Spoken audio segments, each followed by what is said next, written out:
Assalamualaikum warahmatullahi wabarakatuh. Saya Ika Novita. Di sini saya akan menjelaskan salah satu aspek penulisan bahasa, yaitu sistem rujukan dan daftar pustaka. Pengertian sistem rujukan. Rujukan adalah sesuatu yang digunakan untuk memberi informasi si pembicara untuk menyokong atau memperkuat pernyataan dengan tegas. Rujukan mungkin menggunakan faktual atau non-faktual. Rujukan faktual itu terdiri atas kesaksian, statistik contoh, dan objek faktual. Sedangkan rujukan non-faktual dapat berwujud dalam bentuk bukti, nilai-nilai, atau kreativitas. Sumber rujukan adalah tempat materi tersebut ditemukan. Yang selanjutnya yaitu ada daftar rujukan. Yang dimaksud dengan daftar rujukan adalah daftar bahan-bahan yang dirujuk langsung di dalam teks seperti buku, makalah, majalah, surat, atau media daring. Selanjutnya yaitu bagaimana cara membuat daftar rujukan. Cara membuat daftar rujukan yang bersumber dari media cetak seperti buku, majalah, koran, jurnal, makalah, dan sebagainya membutuhkan informasi utama berupa yang pertama yaitu nama penulis, yang kedua tahun penulisan, dan yang ketiga judul buku, yang keempat kota penerbit, dan yang kelima yaitu nama penerbit. Di dalam penulisan daftar rujukan atau biasa disebut dengan referensi itu dibagi menjadi 3. Yang pertama yaitu ada footnote, biasa disebut dengan catatan kaki, yaitu catatan khusus yang berada di kaki halaman atau bab dari sebuah tulisan.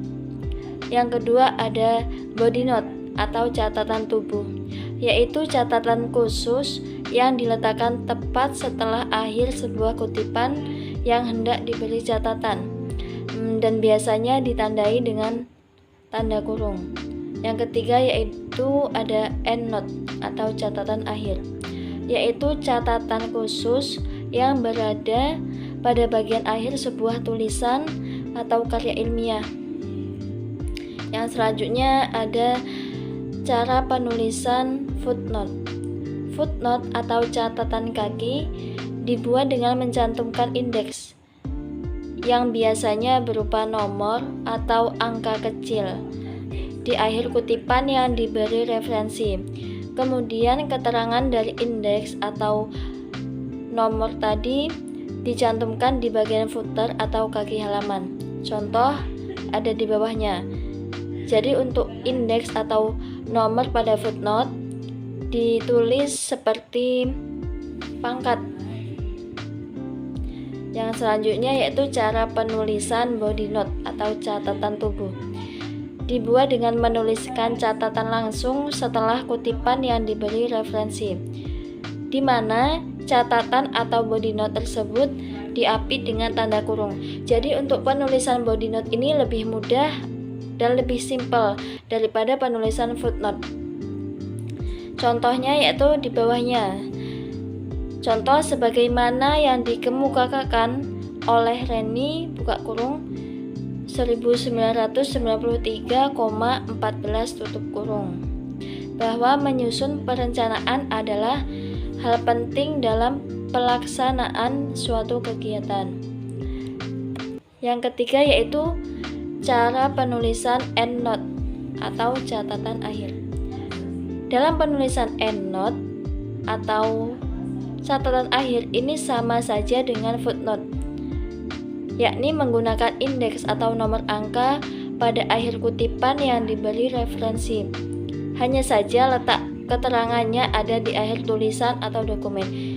Jadi untuk penulisan endnote ini sama dengan footnote. Hanya saja kalau endnote ini penulisannya berada di akhir tulisan, jadi berada di sebelum daftar pustaka. Yang selanjutnya yaitu tentang daftar pustaka. Daftar pustaka menurut KBBI atau Kamus Besar Bahasa Indonesia adalah daftar yang mencantumkan judul buku, nama pengarang, penerbit, dan sebagainya yang ditempatkan pada bagian akhir suatu karangan atau buku dan disusun berdasarkan abjad. Cara penulisan daftar pustaka ini secara umum sebagai berikut. Yang pertama ada nama. Yang dimaksud dengan nama yaitu nama penulis, ditulis paling awal. Yang kedua ada tahun terbit. Yang ketiga judul buku. Dan yang keempat kota dan nama penerbit. Fungsi daftar pustaka. Fungsi daftar pustaka adalah sebagai berikut.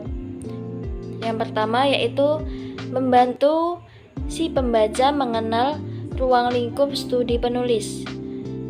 Yang kedua, memberikan informasi kepada pembaca untuk memperoleh pengetahuan yang lebih lengkap dan mendalam daripada kutipan yang digunakan oleh penulis. Dan yang terakhir yaitu membantu pembaca memiliki referensi dan materi dasar untuk studinya. Nah, untuk kalian yang masih bingung tentang perbedaan daftar pustaka dan catatan kaki yaitu sebagai berikut. Yang pertama yaitu tentang letak penulisan. Hal menonjol yang membedakan antara daftar pustaka dengan catatan kaki adalah letak penulisannya. Jadi kalau daftar pustaka ditulis di bagian belakang karangan, sedangkan catatan kaki terletak di bagian bawah suatu halaman atau karangan. Yang kedua yaitu tentang ukuran huruf.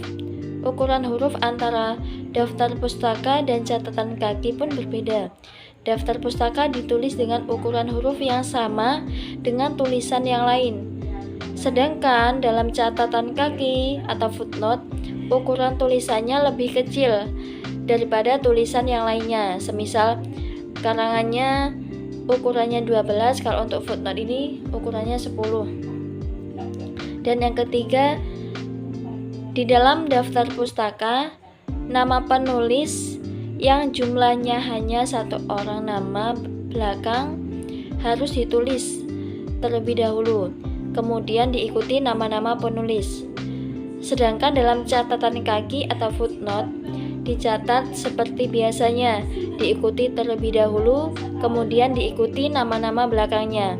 Yang keempat, nomor atau indeks. Dalam daftar pustaka ini tidak memiliki nomor kecil atau biasa disebut dengan indeks. Sedangkan dalam footnote itu di samping kiri terdapat indeks atau nomor angka.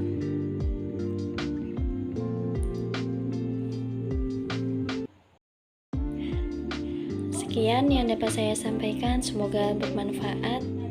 Saya akhiri, wassalamualaikum warahmatullahi wabarakatuh.